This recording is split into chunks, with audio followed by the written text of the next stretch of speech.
The desert night trembled with a hush of wind through sage and the lonely crackle of fire. Smoke coiled upward, carrying the scent of pine resin and charred mesquite, a thin gray ribbon twisting against a sky brimming with stars. Ethan Cole sat apart from the circle of men, his scarred hands folded over his knees, his breath still ragged from the fight that ended only hours before. His rifle leaned against a log, dust still clinging to the barrel, and his jacket bore a rip where a blade had tried and failed to find his ribs. The camp was alive with quiet relief, the soft murmur of women tending the wounded, the laughter of children who had been pulled back on the edge of death. But for Ethan the sound was muted, as though his ears could no longer trust peace. He had not meant to stay. He had ridden into the canyon because the smoke had risen like a signal from the valley floor, black against the red dusk, and something in him, some stubborn streak of guilt, had turned his horse that way. Raiders had swept down on the Apache village, leaving only fire and fear behind them. But Ethan had fought like a man who had nothing to lose. His body still ached from the bruises. His old scars throbbed as if they had been reopened. He should have left when the last of the outlaws scattered into the hills. He should have ridden home to his cabin, where silence was his only company.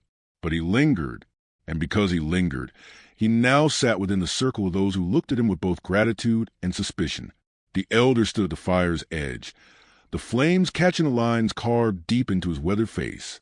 Chief Dakota, whose voice still carried the authority of mountains and rivers, straightened his back though the years had bent it.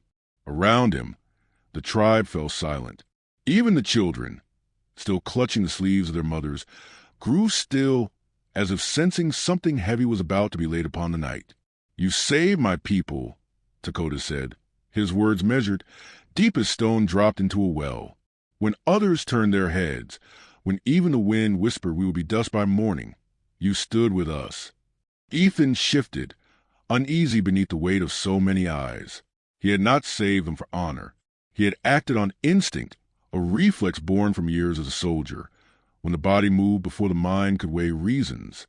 He wanted no recognition, no place in their circle. He had done what was right because it was unbearable to ride past.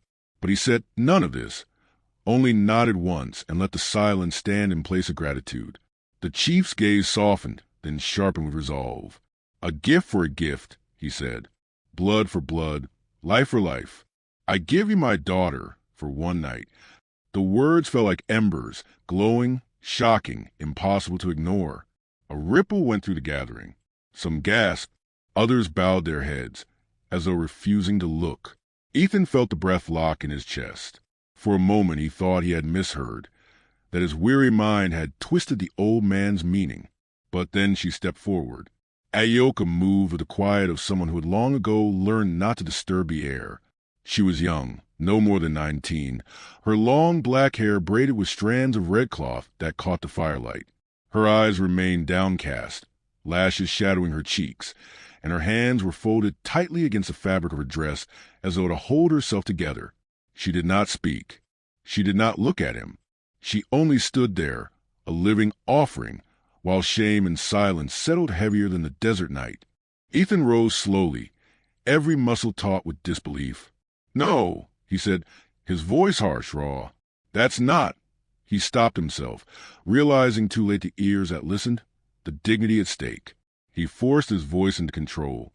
"Chief, I came here to help, not to—" His throat closed on the words. How could he explain? How could he reject without wounding her more deeply? He shook his head, breath sharp. "I can't accept." Ayoka's shoulders stiffened, the faintest tremor passing through her frame, though she never raised her gaze. Whispers broke out among the people, sharp as thorns in the hush. "He refuses. She is not enough. The gift shamed." Dakota's face did not change, but something in his eyes darkened, not with anger but with sorrow worn thin by pride. He only inclined his head once, a gesture that closed the matter as far as the tribe was concerned. Yet the wound it left could not be closed. Ethan left the fire before dawn, his horse's hooves muffled in the dust, the stars paling as he rode away. He did not look back, though the echo of the elder's words clung to him like burrs on cloth. The girl's lowered eyes haunted him more than the memory of the fight. He told himself it would fade, that the desert had swallowed stranger things in shame. But the lie tasted bitter in his mouth. Days bled into one another. He returned to his cabin on the edge of town, where the pines leaned close and the creek carried whispers only he could hear. The townsfolk soon heard of what had happened. News traveled swift from the west, borne on tongues eager for judgment. By the weeks, and the saloon was buzzing with cruel laughter. He turned her down. Even as a gift, she wasn't wanted. Men snickered, women whispered behind fans. The shame was no longer hers alone. It clung to Ethan too, though in a different way. He was the outsider who had spurned what others would have taken. He bore the weight in silence, chopping wood until his hands blistered, fixing his roof against storms that had not yet come. It was on a night when rain fell sudden and hard, turned the path into a river of mud, that she came. A soft knock on the cabin door startled him from half-sleep. When he opened it, the storm surged in, cold water, wind, and Ayoka, standing drenched and pale beneath the flicker of lightning. Her braid hung heavy, strands of hair clinging to her face, her dress soaked through, clinging to thin shoulders. She did not speak, only looked at him once, her eyes hollow with exhaustion and something deeper, banishment. He stepped aside without a word. She entered, leaving small puddles on the wooden floor. He stoked the fire higher, its light wrapping her in warmth, though she remained rigid, arms clasped tightly as though she dared not let go. At last she pulled something from the folds of her dress, a small pendant carved of bone, etched with simple lines that spoke of tribe and ancestry. She placed it on the table between them and lowered her gaze once more. No words were needed. He understood. She had been cast out. This was the weight of his refusal. The cabin grew into a space of silence shared, of small gestures that stitched together the days. She tended the fire, gathered herbs from the edge of the woods, mended the tear in his shirt with careful stitches that made his chest ache more than the wound had. He offered her bread, strong coffee, a place to rest her head. Each act was plain, unspoken, yet carried a gravity that words could not match. Still, gossip drifted even here. Men in town muttered when they saw her near him, their voices heavy with mockery. The chief's gift ended up in his cabin anyway. He endured it, jaw tight, until one night in the saloon a drunken ranch hand sneered, "How's your one-night wife, Cole?" The room laughed, sharp as knives. Ethan said nothing. He only set his glass down, stood, and walked into the rain.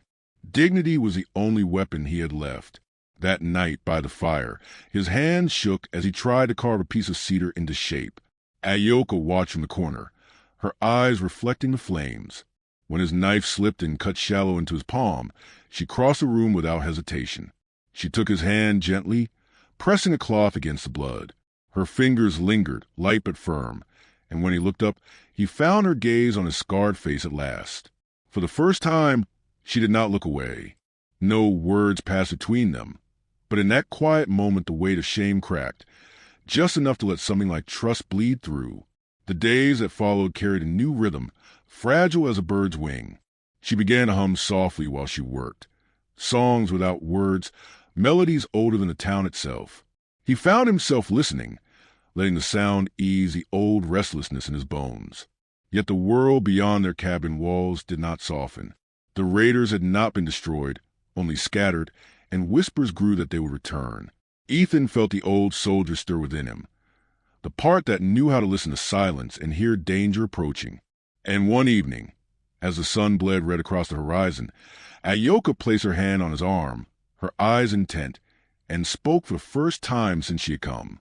Her voice was low, shaped by wind and earth, but steady. "They will come again," she said. Her words fell like the first crack of thunder before a storm, and Ethan knew the quiet between them had only been the beginning of a much fiercer trial.